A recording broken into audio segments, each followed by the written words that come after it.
ibang motibo ang Amerika sa mga pahayag nito.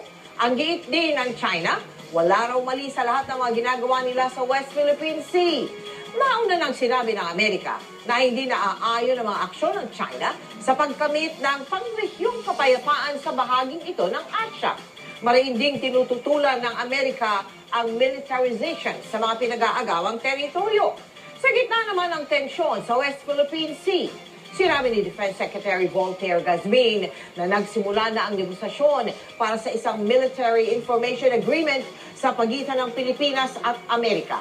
Layunin daw nito na pinuhin pa ang palitan ng intelligence information ng dalawang magkaalyadong bansa.